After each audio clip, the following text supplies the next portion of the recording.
अस्सलाम वालेकुम नाज़रीन, प्रोग्राम अॼु जी ॻाल्हि में मां आहियां जी मेज़बान सबिन मेमण। नाज़रीन, अॼु जी ॻाल्हि इहा आहे त सीनियर सहाफ़ी हामिद मीर ते कातलाणो हमलो कयो वियो आहे। पाकिस्तान में आज़ाद सहाफ़त ते वार या उनजो आवाज़ बंदि करण जो ही को पहिरियों वाक़ियो न आहे। इन खां अॻु में बि केतिरा ई सहाफ़ी पंहिंजी सहाफ़त जूं ज़िम्मेवारियूं निभाईंदे मारिया विया आहिनि। हामिद मीर ते कातलाणो हमलो जंहिंमें हू गोलियूं लॻण करे ज़ख़्मी थी पियो आहे। सहाफ़ी बिरादरी उन लाइ दुआ गो आहे त अल्लाह ताला उनखे वॾी ॼमार ॾे। सहाफ़ी पंहिंजी सफ़ुनि में इतिहाद बरक़रार रखनि ऐं सहाफ़ी बिरादरी अहिड़नि हमलनि जी भरपूर मज़म्मत पिणु करे थी ऐं सहाफ़ी बिरादरी इन्हनि बुज़दिलाणियुनि कार्रवाइनि खां न डिॼंदी ऐं अवामी मसइलनि खे उजागर करण वारी पंहिंजूं ज़िम्मेवारियूं उन ई तरीक़े सां निभाईंदी रहंदी। अॼोके प्रोग्राम में हामिद मीर ते कातलाणे हमले जे हवाले सां ॻाल्हि ॿोल कंदासीं। असां सां हिन वक़्तु लाइन ते सीनियर सहाफ़ी GM जमाली साहब आहिनि। उन खां पुछंदासीं त पाकिस्तान में आज़ाद सहाफ़त ते वार ऐं आज़ाद सहाफ़त करणु एॾो ॾुखियो छो बणिजी वियो आहे।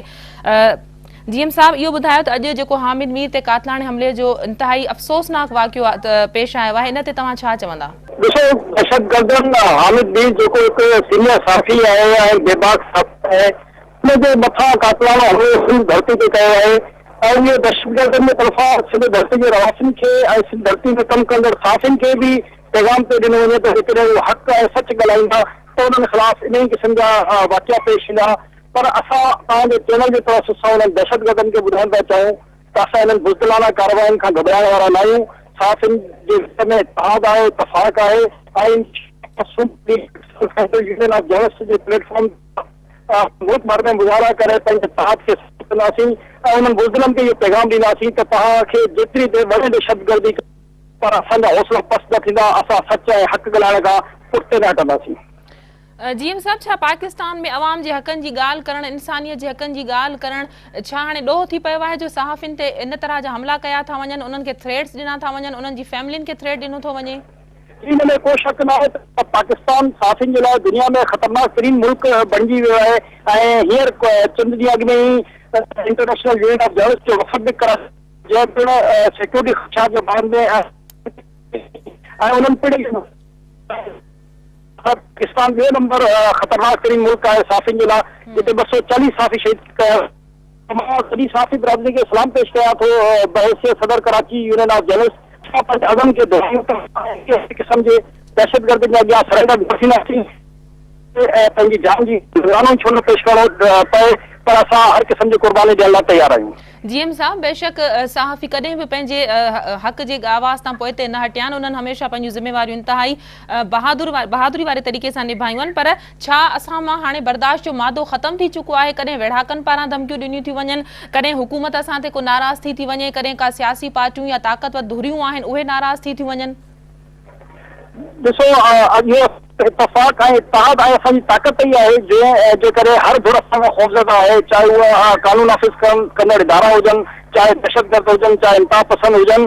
ऐं मां सम्झां थो त इहा ई असांजी कामयाबी आहे त इहे दहशतगर्द असांजे सच ऐं हक़, असांजे माइक ऐं कलम खां घबराए रहिया आहिनि, असांजी कैमरा खां ख़ौफ़ज़दा आहिनि, असांजे रिपोर्टर्स खां ख़ौफ़ज़दा आहिनि ऐं उहे इन क़िस्म जो हथियारबंद थी कार्रवाई करे रहिया आहिनि। इहा असांजी नाकामी न आहे, बल्कि मां हिनखे पंहिंजी फतह करार ॾींदुसि, छो जो दहशतगर्दी दुनिया में कामयाबी जो कॾहिं बि हल न रहियो आहे। हमेशह मामला टेबल टॉक जे ज़रिए हल थींदा आहिनि ऐं पुर अमन तरीक़े सां दुनिया जा जेके बि वॾा मुआहिदा थिया आहिनि उहे जंगनि खां पोइ बि जेकॾहिं हल थिया आहिनि त उहे टेबल टॉक जे ज़रिए ऐं मुआहिदनि जी सूरत में हल थिया आहिनि। ऐं मां सम्झां थो त इहा सहाफ़ी बिरादरी जी हिकु वॾी कामयाबी आहे त पाकिस्तान जो हर दहशतगर्द ऐं हर कानून नाफ़िज़ करण वारो इदारो उहो सहाफ़ियुनि खे दॿाइणु चाहे थो, धमकाइणु चाहे थो। इन मां इहो साबित थिए थो त पाकिस्तान जा सहाफ़ी बेबाक आहिनि, दिलेर आहिनि ऐं पंहिंजी जानियूं ते ॾियनि था, पर कंहिंजे अॻियां सरेंडर थियण लाइ तयार न आहिनि। GM साहब, इन्हनि जे पोयां कहिड़ा महरक थी सघनि था जेके फायरिंग कनि था, ड्रिजारनि था, गोलियूं हणी सहाफ़ियुनि खे ज़ख़्मी कनि था ऐं अवाम सां जेको राब्ते जो हिकिड़ो सहाफ़ियुनि जो ज़रियो आहे उनखे ख़तमु करण जी कोशिशि कनि था? ॾिसो, हामिद मीर साहब पाण जेको ख़त लिखियो आहे पंहिंजी फैमिली जे लाइ ऐं पंहिंजे इदारे जे लाइ, उन में उन वाज़े मौक़ो अख़्तियार कयो आहे त DGISI हुनजे ते हुन ते को हमलो थियो त हुन में मुलविस हूंदो। हाणे इहो हुकूमत पाकिस्तान ज़िम्मेदारी आहे त उहे इन ख़त जी रोशनी में तहक़ीक़ात करे ऐं आख़िर उहे कहिड़ा मुहरकात आहिनि जो इन इदारे खां हामिद मीर खे को ख़तरो थियो आहे ऐं हामिद मीर बाक़ाइदा तहरीरी तौर ते पंहिंजो इहो स्टेटमेंट जमा करायो आहे पंहिंजे इदारे खे बि, पंहिंजे घर वारनि खे बि। असां वज़ीर आज़म पाकिस्तान मियां मोहम्मद नवाज़ शरीफ़ खां ऐं सदर पाकिस्तान ममनून हुसैन जेको सप सलार आहे फ़ौज जो, उन खां मुतालबो था कयूं तो फौरी तौर पर उन खत की रोशनी में तहकीकात करे, एक कमीशन ठाहे वञे ऐं उन कमीशन की रिपोर्ट मंडेराम से भी आनी वञे, तो जीअं ख़बर पए त आख़िर छा वजह आहे जो हामिद मीर के मुस्तकिल इन तरह टारगेट करे पियो वञे। जीएम साहब, जिन सहाफ़िन के थ्रेड सां धमकियूं मिली रहियूं आहिनि, अञा बि केतिरा ई सहाफ़ी आहिनि जेके इन शइ खे भोगे रहिया आहिनि, तव्हां सम्झो था त हुकूमत खे उन्हनि खे का सिक्योरिटी ॾियणु घुरिजे? जेकॾहिं हुकूमत किन सहाफ़िन खे सिक्योरिटी जी ॻाल्हि करे थी त उहा मुतमइन कंदड़ थी सघे थी? ॾिसो, अवाम जी जान ऐं माल तहफ़ुज़ हुकूमत जी अवलीन ज़िम्मेदारी में शामिल आहे ऐं सहाफ़ी भी इन मुआशरे जो हिस्सो आहिनि, सहाफ़ी भी इंसान आहिनि। यकीनन जंहिं अंदाज़ में वो पंहिंजो कमु करे रहिया आहिनि, जंहिं मुश्किल हालात में पंहिंजा फ़राइज़ अंजाम ॾेई रहिया आहिनि, इहा हुकूमत जी ज़िम्मेदारी आहे त तमामु मीडिया हाउसिस ऐं उन में कमु कंदड़ तमामु अमले खे, चाहे उहे सहाफ़ी हुजनि या ॿियो अमलो हुजे, उन्हनि सभिनी जे तहफ़ुज़ हुकूमत जी बुनियादी ज़िम्मेदारी में शामिल आहे ऐं हुकूमत पंहिंजी बुनियादी ज़िम्मेदारी खां गाफ़िल न रहे। छो जो जेकॾहिं सहाफ़ी इदारा जेको जमहूरी इदारा आहिनि उन्हनि खे नुक़सानु पहुतो त पोइ पाकिस्तान में जमहूरियत खे भी नुक़सानु पहुची सघे थो। इन करे इहा जमहूरी हुकूमत जी बुनियादी ज़िम्मेदारी आहे त उहो तमामु सहाफ़िन ऐं मीडिया हाउसिस जे तमामु अमले खे तहफ़ुज़ फ़राहम कनि। जीएम साहब, इन्हनि मुसलसल हमलनि खां पोइ सहाफ़िन खे कहिड़ी हिकमत अमली जोड़णु खपे? ॾिसो, असां पुरअमन तरीक़े सां पंहिंजो एहतजाज हमेशह रिकॉर्ड कराईंदा रहिया आहियूं ऐं Pakistan federal union of journalist जे सदर राना अज़ीम ऐं सेक्रेटरी जनरल अमीन यूसुफ पूरे मुल्क में सूमर ते 4 बजे धरणनि जो ऐलान करे छॾियो आहे ऐं इंशाअल्लाह ताला अज़ीज़ पूरे पाकिस्तान जा सहाफ़ी सूमर ते 4 बजे पुरअमन तरीक़े सां पंहिंजा गुज़ारा करे धरणा लॻाए इहो साबित कंदा त असां हक़ ऐं सच ॻाल्हाइण खां पुठियां न हटंदासीं ऐं असांजो इत्तफ़ाक़ ऐं अमन जो तरीक़ेकारी उन दहशतगर्दनि जे लाइ हिकु ख़ौफ़ जी अलामत बणिजी वेंदो। जीएम साहब, आख़िरी सवाल तव्हां करणु चाहींदमि, तव्हां सम्झो था त कलम जी ताक़त एतिरी मज़बूत आहे जो उनखे गोली ऐं बंदूक जी आवाज़ सां रोके सघिजे थो? जी बिल्कुल, तव्हां कोई ॿुधो हूंदो त तलवार की कलम की ताकत तलवार की तबाही से कम नहीं बल्कि कलम तलवार से ज्यादा ताकतवर है। तो असां सम्झूं था त बंदूकुनि जे नोक ते ॻाल्हाइण वारनि जो मुक़ाबिलो असां पंहिंजे कलम जे ज़रिए करे सघूं था। असां उन्हनि खे आवाम जे साम्हूं ऐं पूरी दुनिया जे साम्हूं पंहिंजे कलम जी ताक़त सां एतिरो वाखू करे छॾींदासीं जो इंशाअल्लाह इहे दहशतगर्द पंहिंजो हौसलो हारे वेंदा, पर असांजा कलम रखंदड़ सहाफ़ी पंहिंजी हिमत न हारींदा ऐं पंहिंजी पुरअमन तरीक़े सां जदोजहद ऐं आवाम खे हक़ ऐं सच ॾेखारण जो सिलसिलो जारी रखंदा। महिरबानी अवांजी जीएम साहब। हिन वक़्तु हामिद मीर साहब जे ते कातलाणी हमले जे हवाले सां असां लाइन ते सीनियर सहाफ़ी इम्तियाज़ आलम आहिनि। उन्हनि खां पुछंदासीं त आख़िर पाकिस्तान में इन तरह जूं बुज़दिलाणियूं कार्रवायूं छो थियूं कयूं वञनि, आज़ाद सहाफ़त ते वार छो थो कयो वञे ऐं सहाफ़िन जी ज़िंदगियुनि खे जेके ख़तरा लाहक आहिनि उन्हनि खे सिक्योरिटी जे हवाले सां हुकूमत खे कहिड़ा उपाउ वठणु घुरिजनि। इम्तियाज़ आलम साहब, हामिद मीर साहब पे जो ये हमला हुआ है, अफसोसनाक इंतहाई वाक़या पेश आया है, आप इस हवाले से क्या कहेंगे? हमला करने वाले कौन होंगे, इस हवाले से तफ्तीश होनी चाहिए, कमीशन बनना चाहिए, जुडिशल कमीशन और पावरफुल कमीशन बनना चाहिए और आप इस बात को नोटिस लेना चाहिए। इस बात का अब क्या करें, इस मुल्क में कभी दहशतगर्द हमले करते हैं, कभी नस्ल पर जबान पर दहशतगर्द हमले करते हैं, कभी एजेंसियों में इल्जाम लगता है। तो मैं समझता हूँ कि बहुत मुश्किल सूरत हाल हो गई है पाकिस्तान में। आज़ादी इज़हार का मसला बहुत मुश्किल हो गया है, धमकियां मिल रही हैं, मुझे भी धमकियां मिली हैं और इससे कुछ दिन पहले आपने देखा होगा कि रज़ा रूमी पे हमला हुआ, बाल बाल बच गए, उनकी गाड़ी पे 11 से ज्यादा गोलियां, पूरा बस चलाया गया। तो मैं समझता हूँ कि बहुत ये मुश्किल वक्त है और इस वक्त वो लोग जो पाकिस्तान को बचाना चाहते हैं, जो दहशतगर्दी के खिलाफ खड़े हैं, उन्हें निशाना मुझे बनाया जाए, बहुत बड़ा अलमिया है इस मुल्क का। इम्तियाज साहब, जिन सहाफ़ियों को थ्रेड हैं, धमकियां मिल रही हैं, हुकूमत उनको कहती है कि हमने सिक्योरिटी दी है, क्या आप समझते हैं कि दी गई सिक्योरिटी या सिक्योरिटी की बात करने के हवाले से सहाफ़ी मुतमईन है इस हवाले से? मैं बता रहा हूँ कि मुझे भी सिक्योरिटी दी गई है, मुझे उनकी सिक्योरिटी का परेशानी रहती है, कुछ काफी नहीं कि मेरी सिक्योरिटी को अपनी सिक्योरिटी कर सके। तो मैं नहीं समझता कि सहाफ़ियों को सिक्योरिटी मुहैया की जा रही है और मैं अपने दादे तजर्बे की बुनियाद पर कह रहा हूँ, ऐसी कोई सूरत हाल नहीं है। और मैं समझता हूँ कि पूरा सहाफ़ी बिरादरी को इस पर इकट्ठा होना चाहिए, सबको मिलकर इस पर खड़ा होना चाहिए।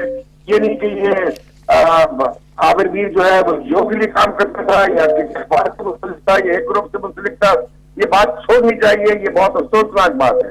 सारे मीडिया को इस पर इकट्ठे होकर इनका बाइकआउट करना चाहिए, सबलों का बाइकआउट करना चाहिए और हमें मिलकर एक स्टैंड लेना चाहिए जिन लोगों ने आमिर मीर पे हमला किया।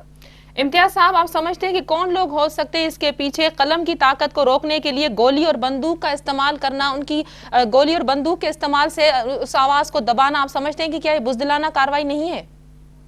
बहुत बुज़दिलाना कार्रवाई है। बंदूक नॉन स्टेट एक्टर्स की हो या स्टेट एक्टर्स की हो या किसी की भी हो, ये किसी को हक नहीं पहुंचता कि किसी को उसके ख्यालात की बुनियाद पर या पेशे की बुनियाद पर उसे गोली मार दी जाए, उसे उसकी जिंदगी छीन ली जाए, किसी को हक नहीं पहुंचता।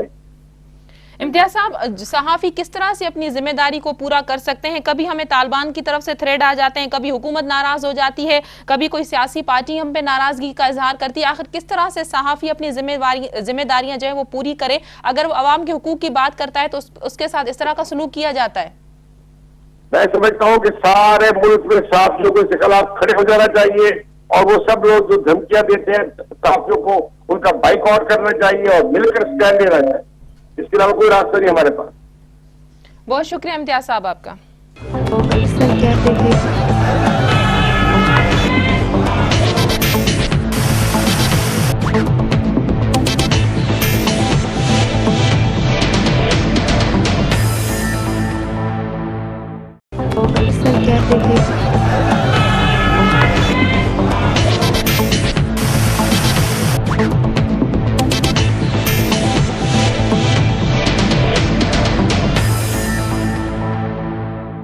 वेलकम बैक नाज़रीन वक्त असां सीनियर सहाफ़ी इम्तियाज़ फ़ारान साहब लाइन ते मौजूद आहिनि। उन्हनि खां पुछंदासीं त इन अफ़सोसनाक वाक़े जे हवाले सां उन्हनि जो छा चवणु आहे। इम्तियाज़ साहब, जेको इंतहाई अफ़सोसनाक वाक़ियो पेश आयो आहे, सीनियर सहाफ़ी ते हिकु दफ़ो ॿीहर हमलो करे सहाफ़ियुनि खे बेजारण जी कोशिश कई वई आहे, तव्हां छा चवंदो इन ते?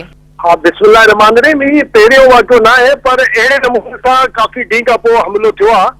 ऐं हामिद मीर साईं खे अॻे बि असां वटि आयो 2 महीना अॻु में, हिते कराची प्रेस क्लब असांजी गवर्निंग बॉडी जी मेंबर पई, गवर्निंग बॉडी जी मीटिंग पई हले, उनमें बि ॿुधायो ते हुनखे धड़काइनि ऐं केतिरी हद माना तरफ़ा हुननि खे धमकियूं पियूं मिलनि।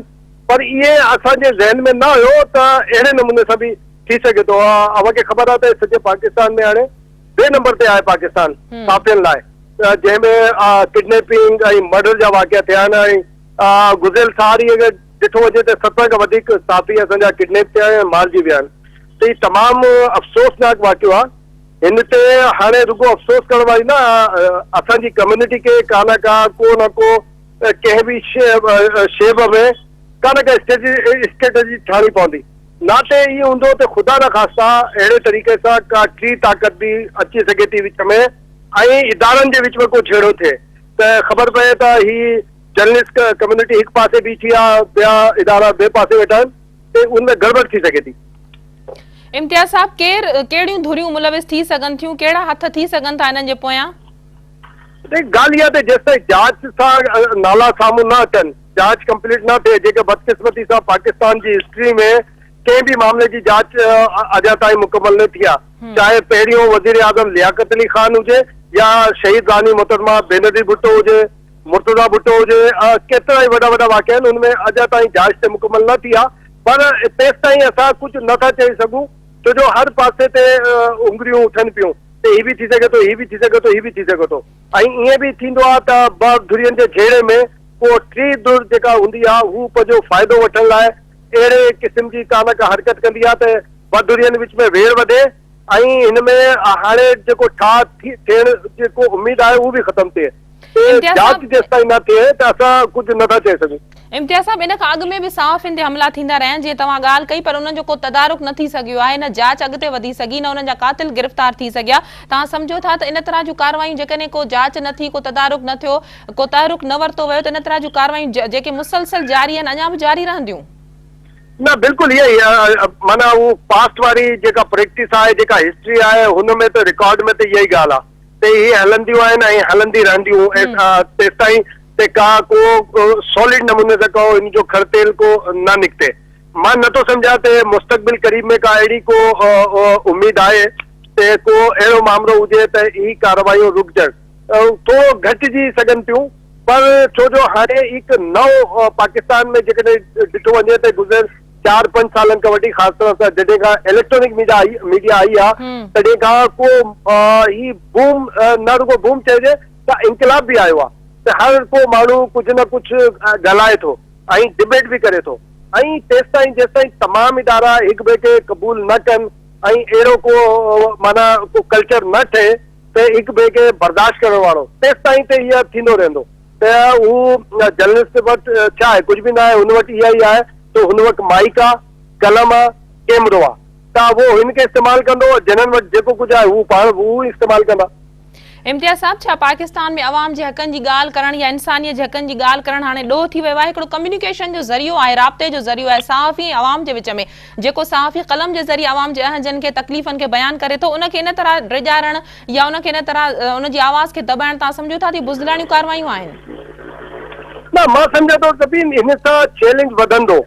जेको मिसाल तौर जंहिंजा हामिद मीर साईं सां इख़्तिलाफ़ बि हुया, अॼु असांजी उन्हनि सां राब्ता थिया आहिनि, असांजी मुलाक़ात बि थी विया आहिनि, फोन ते बि ॻाल्हियूं थियूं आहिनि। मां नथो सम्झां को हिकु बि असांखे को नेगेटिव मोड ॾिनो हुजे, सभई पॉज़िटिव मोड ॾिनियूं आहिनि। ऐं सुभाणे खां उन्हनि केस माना PF हुजे अफ़ज़ल भट्ट ऐं हिते ख़ुर्शीद आबादी सां अनाउंस कयो त असां सॼे पाकिस्तान में इन लाइ शुरूआत कंदासीं। इन्हनि इहे न थियो त सुभाणे एहतिजाज थींदो, सुभाणे खां एहतिजाज शुरू थींदो, अलाए केसि ताईं हलंदो। मां सम्झां थो जेकॾहिं इहे जेका अवाम जी आवाज़ उथारण में जेको असां मीडिया वारा जेका हिकु माइक बि आहियूं, असां कलम बि आहियूं, उन्हनि जी आवाज़ बि आहियूं, जेकॾहिं हिननि ख़िलाफ़ कुझु कयो वेंदो त ही चैलेंज वधंदो। हामिद मीर जेकॾहिं हू अलाह उनखे हयाती ॾे, हू केसि ताईं मार्च करे वेंदो, हुनजे पोयां जेका पूरी संगत वेठी आहे हू हुनजे नमूने सां कमु कंदी, को न कोई कमु रुकंदो न। त हिन लाइ ज़रूरी आहे त धुरियूं पाण जे जेको पंहिंजी जेको हुननि जो सोच आहे, जेको हू करण था चाहिनि, हुनखे चेंज कनि। इम्तियाज़ साहब, आख़िरी सवाल तव्हां खां करणु चाहींदमि, बर्दाश्त जो मादो असां में कोन्हे छा? जेकॾहिं सहाफ़ी के हक़ जी, सच जी, इंसानियत जी ॻाल्हि करे थो, अवाम जी ॻाल्हि करे थो, त पोइ कॾहिं वेढ़ाकनि पारां धमकियूं ॾिनियूं थी वञनि, कॾहिं हुकूमत नाराज़ थी पए, कॾहिं ताक़तवर तबिको असां ते कावड़ करे थो? जी बिल्कुलु, ॻाल्हि ॿुधो, असांजे मीडिया में वेठा आहियूं, अवां बि जाने वाणी हिन में आया आहियो, अवां खे बि ऑफर हूंदी, मूंखे बि ऑफर हुई, मां बि घटि में घटि या ते मां हिन महिल बीबी शहीद जी हुकूमत हुई 90 वारी जेका आई, मां जेकॾहिं मां FIA ज्वाइन करूं आहे या पुलिस या त अॼु SSP या मां डिप्टी डायरेक्टर FIA या मां कस्टम में अप्रेज़र हुजूं आहे, पर इहे जाने वाणी माना हिन में आयो आहे शोबे में, ऐं ज़हन ठाहे आयो आहियां त हिन में गुरबत बि हूंदी, मुंहिंजे ॿारनि सां मसइला बि हूंदा, मूंसां मसइला बि हूंदा। त पागल हूंदा आहिनि दुनिया में, पागलनि जी हिकु अंजुमन हूंदी आहे, ऐं पागल पाण हूंदो आहे माण्हू। त ही न, मां सम्झां थो मीडिया में घणो कर जेका 80% जेका आहिनि हू बिल्कुलु पागल जानी वाणी हिन में आया आहिनि, उन्हनि खे ख़बर आहे छा हूंदो, इहे उन्हनि सां छा थींदो ऐं हू छा करे सघनि था। त मां नथो सम्झां त ही असांखे हिन ते का शिकायत न आहे, असांखे रुॻो इहा शिकायत हूंदी आहे त जेका ज़िम्मेवार वेठा आहिनि, हुक्मरान जेका वेठा आहिनि, ॿिया जेका वेठा आहिनि, हू कुझु जॾहिं नथा कनि न त तॾहिं असांखे थोरी कावड़ बि हूंदी आहे ऐं अफ़सोस बि हूंदा। बाक़ी असां सभिनी खे ख़बर आहे त छा थींदो, असांजे पेशे में छा आहे छा न आहे। इम्तियाज़ साहब, सहाफ़ियुनि खे सिक्योरिटी जे हवाले सां तव्हां हुकूमत खां कहिड़ो मुतालबो कंदव? असां 20 मार्च ते डिमांड डे मल्हायोसीं, असांखे ख़बर आहे कराचीअ में सॼे सिंध जा साथी आया, सिंध असेंबली आॾो असां मुज़ाहिरो कयो, शजील मेमन आयो, मुमताज़ जाखरानी आयो, ऐं निसार खोड़ो आयो, ऐं ही सभु 4-5 उते वज़ीर आया। उन्हनि चयो त असां गॾु आहियूं, असांजा 5 मुतालबा हुआ सिक्योरिटी जे हवाले सां हुया। पहिरियों त मीडिया हाउसिस खे सिक्योरिटी ॾिनी वञे ऐं घटि में घटि अहिड़ी सिक्योरिटी हुजे जेतिरी कंहिं वज़ीर खे मिलंदी आहे, माना मीडिया हाउस जी। ऐं बाक़ी असांजा जेका सहाफ़ी दोस्त आहिनि, मीडिया वारा आहिनि, उन्हनि खे अनविजुअल तरीक़े सां सिक्योरिटी हुजणु खपे। इन्हनि मंझियो ऐं कमिट बि कयो, पर एसि ताईं सिंध असेंबली जो इजलास हले पियो ऐं हिते को बि मूवमेंट न थी आहे, हिन हवाले सां का मूवमेंट हुजे। पर बलोचिस्तान गवर्नमेंट अनाउंस करे माना छॾियो आहे पैकेज सॼो, ऐं फेडरल गवर्नमेंट बि मूव कयो आहे, पख्तूनख्वा में बि इहे नमूने सां थियूं आहिनि। महिरबानी अवांजी इम्तियाज़ साहब।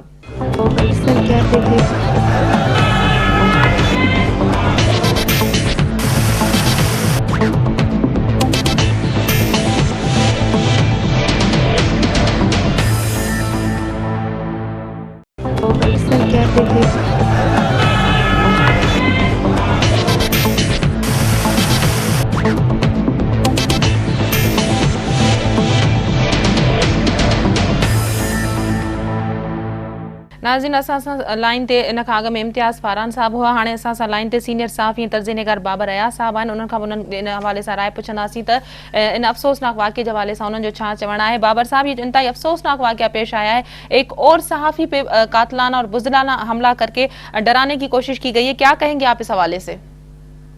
देखिए, मेरे नजदीक ये जो सहाफियों पे अटैक होता है या इस किस्म किसी और आदमी पे, सिर्फ इस वजह से कि उसके आजादी इजहार को दबाने में आगे नहीं चल सकती, क्योंकि कभी भी गोलियों से और इन चीजों से आप सच्ची बात या अपने से इख्तिलाफ करने वाले की राय को दबा नहीं सकते। जो बात आपकी इख्तिलाफ करते हैं तो दलाइल के साथ उस बात का जवाब देना चाहिए, बजाय इसके कि गोलियों के साथ दी गया है। तो लिहाजा जिस तरह हामिद मीर साहब पे अटैक हुआ है और इससे पहले रजा रूमी पे हुआ और बहुत से लोग सहाफी मारे गए, ये सब एक ही सिलसिले की कड़ी है, चाहे वो स्टेट एक्टर हों, चाहे वो एजेंट और चाहे वो नॉन स्टेट एक्टर्स हों। बाबर साहब, कौन लोग इसके पीछे हो सकते हैं जो चाहते हैं कि सहाफी अवाम के हवाले से बात न करें, अवाम के हुकूक की बात न करें, हक और सच की बात न करें? देखिए, इस वक्त तो मुल्क के अंदर इतना कहीं है ना, जैसे मैंने पहले आपसे अर्ज किया कि ये नॉन स्टेट एक्टर्स भी होते हैं और स्टेट एजेंसीज भी होती हैं। दोनों ही का एटीट्यूड ये होता है बुनियादी तौर पर कि भाई बातचीत जो है वो उससे वो बात मनवाना नहीं चाहते, बल्कि एक गैर जमहूरी तरीका यह है कि साथ जो भी हमारे इख्तिलाफ कर रहे हैं जिससे, और या जो उनसे इख्तिलाफ कर रहा है उसको जो है इस तरह गोलियों से खामोश करा दिया जाए। तो ये तो एक उस किस्म की बात है। अभी तो जब उनकी फैमिली भी जो है वो खुलकर मतलब अटैक कर रही है, तो इसलिए हमें ये लगता है कि मतलब जब ये मालूम तो कभी भी नहीं होगा कि अटैक किसने किया, क्योंकि जिस किस्म की बातें सामने आ रही हैं इन चीजों का कभी नहीं हुआ, ना सलीम शहजाद का मालूम हुआ ना इनका मालूम हुआ। बाबर साहब, जमहूरी हुकूमत है, जमहूरी हुकूमत अवाम के हुकूक, सहाफियों के हुकूक की बात करती है। आप समझते हैं कि जमहूरी हुकूमत में इस तरह के हमले होना एक इंतहाई अफसोसनाक और मजम्मत की बातें हैं?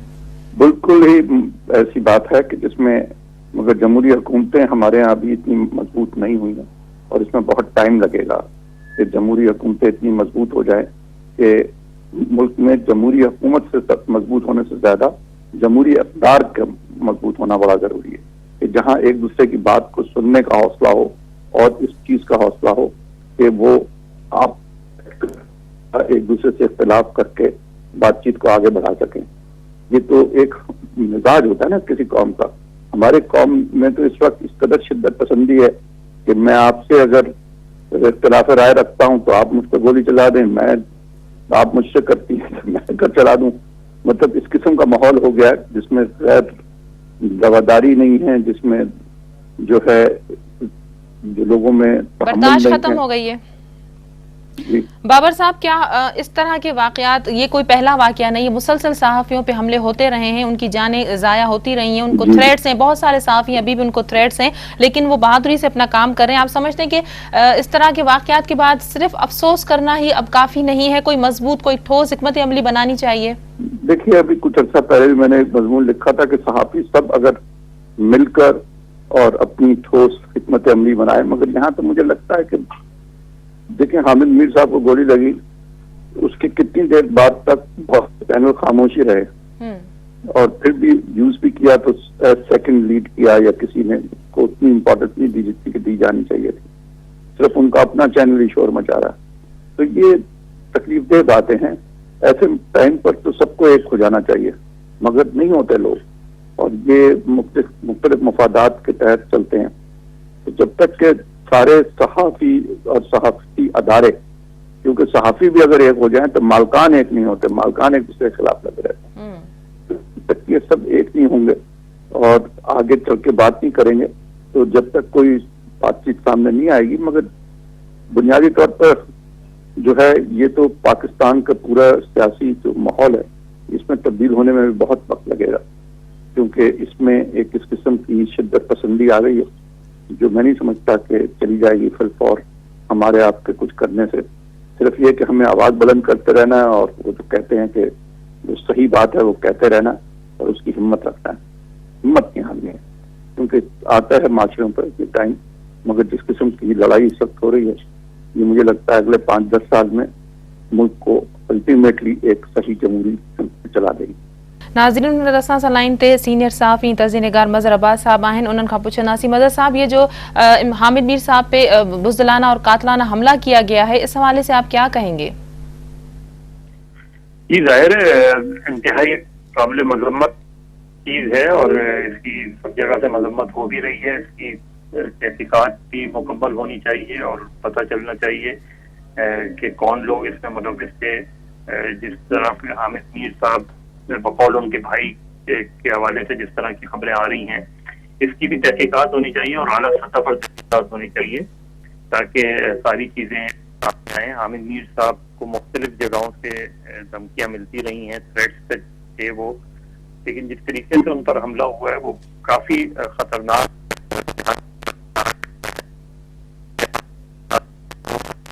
कराची में प्रोग्राम नहीं करते थे, वो इस्लामाबाद में प्रोग्राम करते थे, तो कैसे किसको किस तरीके से उनके पूरे ट्रैवलिंग प्लान का पता चल गया और वो उसको आकर यहाँ हम रखते हैं। ये सारी बातें जो है इसकी मुकम्मल तहकीकात होनी चाहिए और मेरा ख्याल है हामिद मीर जैसे सहाफ़ी पर हमला होना जो है वो बहुत ही खतरनाक रुझान की तरफ हमें ले जा रहा है, क्योंकि पिछले चंद माह में हमने देखा है कि सहाफ़ियों पे मुतवातिर हमले हो रहे हैं, धमकियां मिल रही हैं, हमें उनके दफातर पर हमले हो रहे हैं।